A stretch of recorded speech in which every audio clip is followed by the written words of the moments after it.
Hola, molt bona nit. Més de 782 milions d'euros de beneficis nets atribuïts. És el resultat de l'exercici social del Banc Sabadell corresponent a l'exercici del 2007, un 37,4% més que l'any anterior. Aquesta és una de les dades més rellevants que la Junta General d'Accionistes del Banc Sabadell ha exposat aquesta mateixa tarda al pavelló de Sol i Padrís.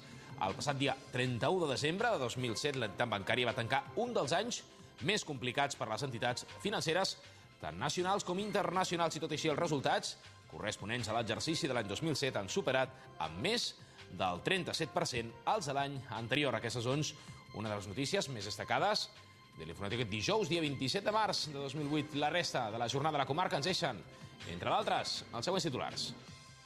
Com cada any, Sabadell celebra la Festa de la Gent Gran, que en aquesta ocasió arriba a la 7ª edició.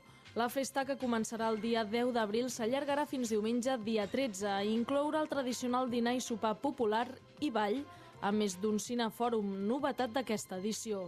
Els organitzadors esperen la participació d'unes 4.000 persones. Primavera Eslava 2008 passa aquest any per Sabadell. El Festival Internacional Dies de Cultura Russa es celebrarà entre el 30 de març i el 12 d'abril en diferents teatres de la ciutat i de Barcelona. El festival, que cada any passa per un país diferent, acull a més de 500 artistes russos per donar a conèixer i apropar la seva cultura. A més, el festival té un caràcter benèfic, ja que recaptaran fons per a col·lectius de minusvàlids de la ciutat. Terrassa torna a acollir el Base Film Festival, que té lloc des de 2004 gràcies al conveni entre l'Ajuntament de Terrassa, l'Escola Superior de Cinema de Catalunya i la productora Escàndalo Films. L'objectiu del festival és promocionar les òperes primes de nous directors, a més de consolidar-ne el mercat. Del 31 de març al 4 d'abril hi haurà diverses activitats com conferències, projeccions i tallers.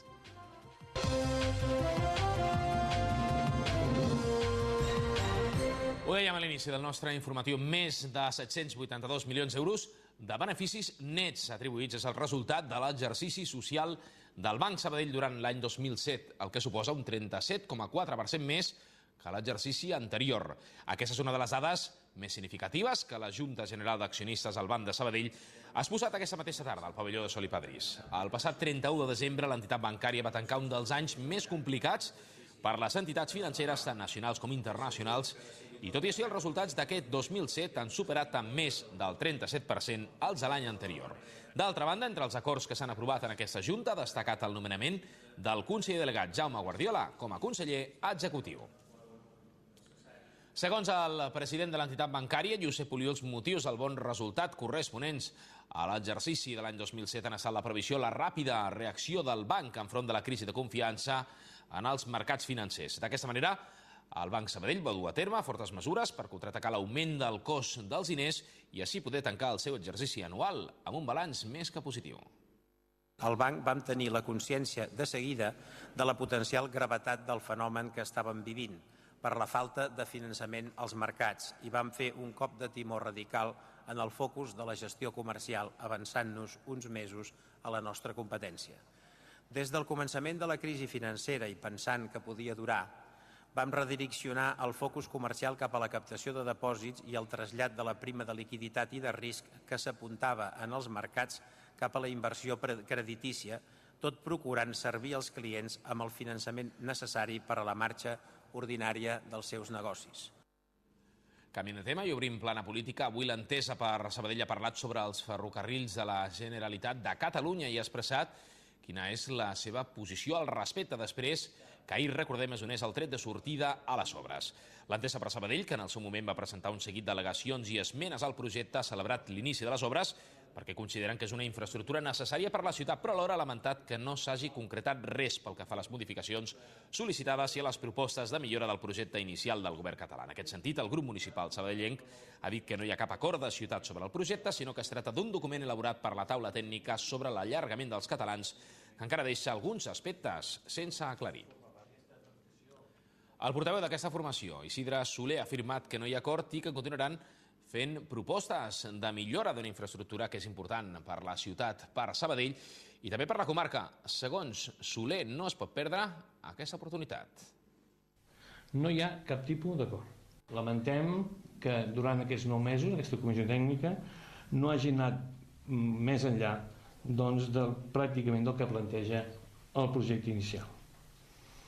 Per tant, pensem que la ciutat perd una oportunitat de reduir uns impactes a la ciutat, però sobretot de millorar el projecte i en base a millorar les connexions amb la comarca.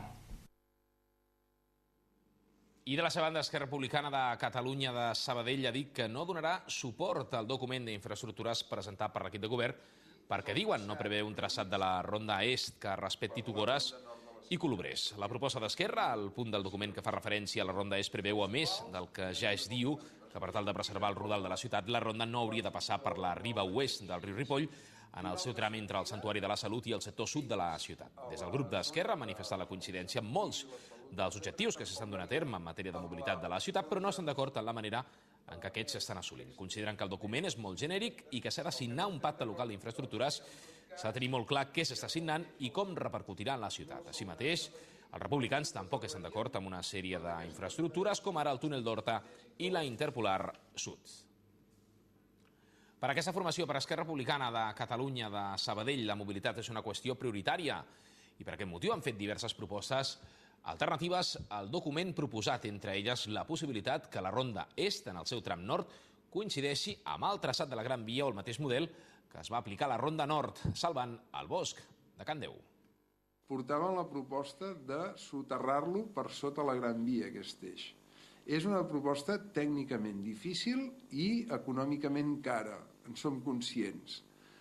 Però és possible sempre i quan la filosofia d'aquesta ronda sigui aquesta d'unir ciutats i no de vies de pas, es valori també a l'espai natural a protegir. Evidentment és cara, però també quin és el cost de malmetre espais naturals. L'equip de govern de Cerdanyola del Vallès ha presentat avui els principals punts que es trataran al proper ple municipal. Entre els temes principals, l'alcalde de Cerdanyola del Vallès, Antoni Morral, ha recordat el conveni de cooperació entre el Departament d'Educació de la Generalitat de Catalunya i l'Ajuntament de Cerdanyola, que es va aprovar en un ple anterior, per la realització de les obres a la nova construcció del CEIP, que s'ubicaria al carrer Riu Sec. A hores d'ara el conveni encara no s'ha signat i aquest endarreriment ha motivat que sigui necessària la introducció de dues modificacions que fan referència a la distribució pressupostària de les anualitats i a la vigència del conveni. Un altre punt que s'ha tractat és l'aprovació de l'establiment del Servei Públic Municipal de la zona esportiva Fontetes, ja que després d'unificar els camps de futbol de la ciutat aquest va quedar sense finançament i es va veure deteriorat pel vandalisme. L'objectiu ara és posar operatiu aquest centre esportiu que està al mig de la ciutat per oferir un servei de més qualitat a la ciutadania.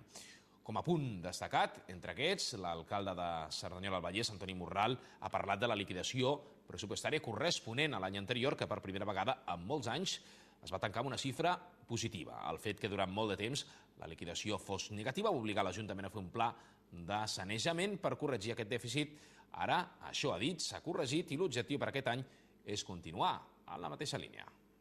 L'objectiu ara és que en aquest 2008 es produeixi també o un superàvit o se'ns quadri. I per tant ja tinguem regulades, diguem-ne, les comptes. Si això és així, i amb aquest objectiu estem treballant, entre altres coses, la constitució de l'empresa té també aquest objectiu. En aquest any 2008, aleshores ja estaríem en condicions de treure'ns de sobre del pla de sanejament.